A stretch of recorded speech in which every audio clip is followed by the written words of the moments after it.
Você está na FM Cultura 87.9. Você está no programa Revista em Foco com seu comunicador Erlito Freire.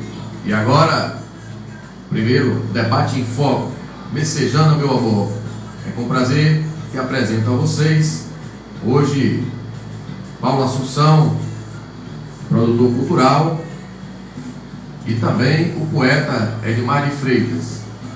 Mas, para que nós possamos dar início ao nosso debate Messejana, meu amor, vamos contar aqui com a ilustração da história de Messejana. Como surgiu Messejana até os dias de hoje. E quem vai contar isso aí para a gente é nada mais nada menos do que o filho do poeta Edmar de Freitas, Felipe Neto. Muito boa noite, Felipe Neto. Boa noite aos ouvintes do Revista em Foco.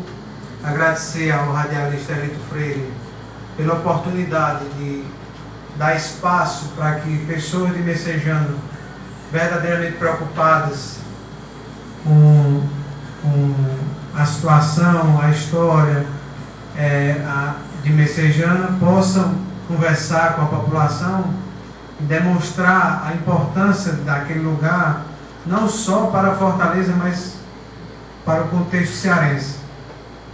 Eu fui convidado pelo companheiro Erlito para fazer uma breve explanação sobre a história de Messejana, que é uma história que não interessa só a quem mora em Messejana, mas interessa a todos aqueles que se preocupam e têm interesse pela história do Ceará.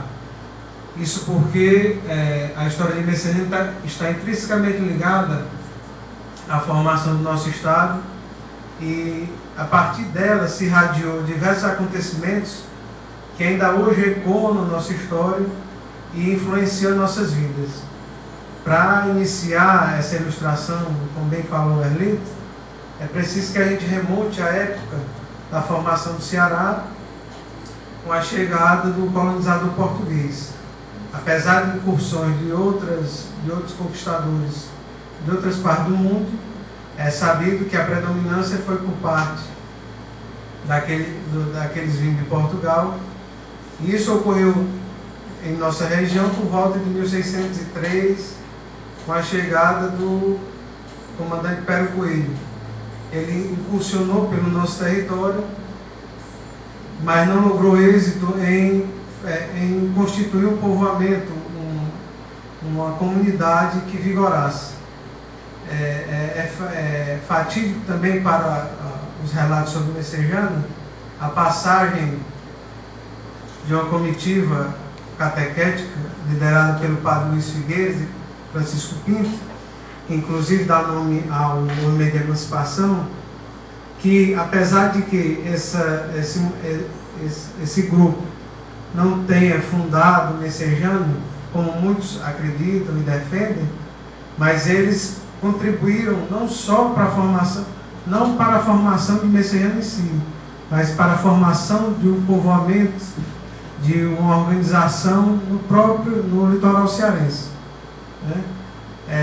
O povoamento no Ceará passa a florescer depois de 1611, com a atuação de Martim Soares Moreno.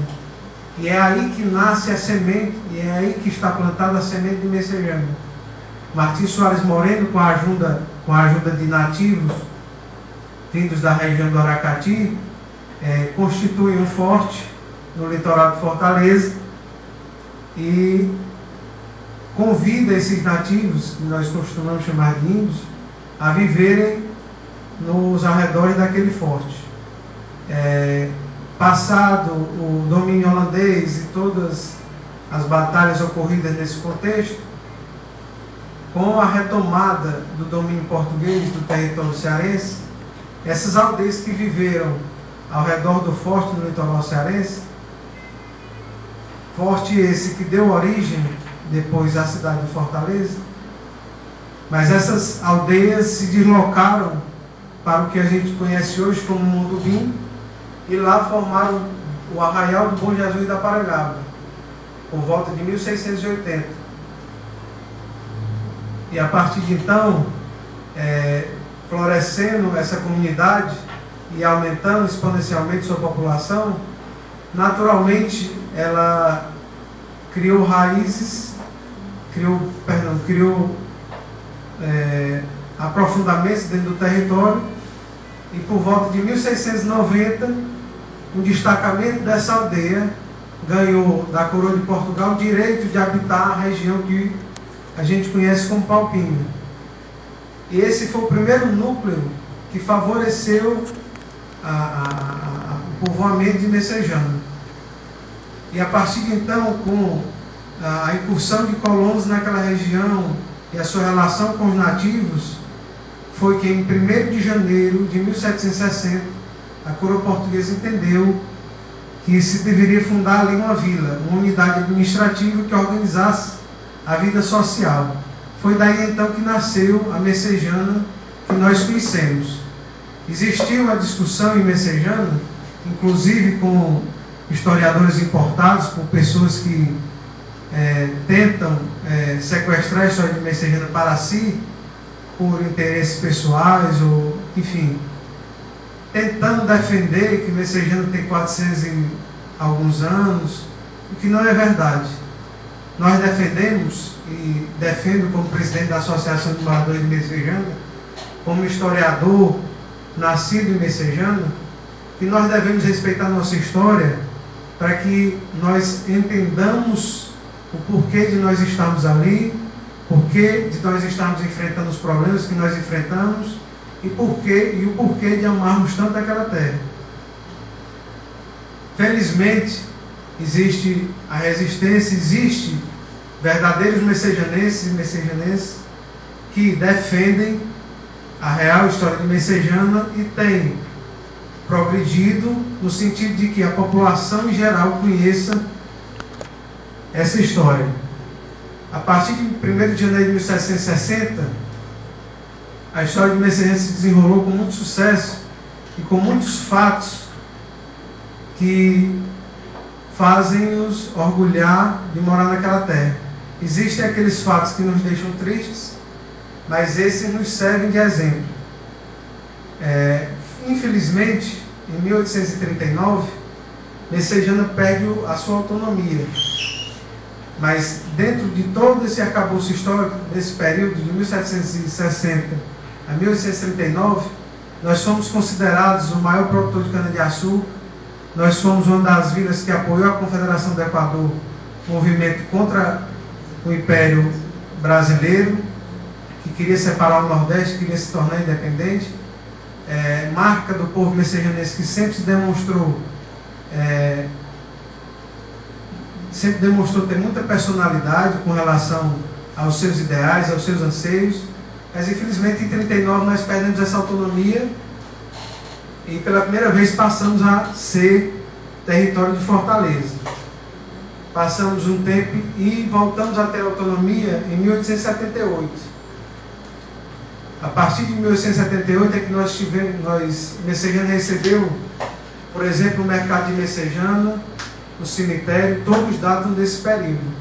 Novamente em 1921, Messejana perde a autonomia e, terminantemente em 1966, se torna parte de Fortaleza como um distrito.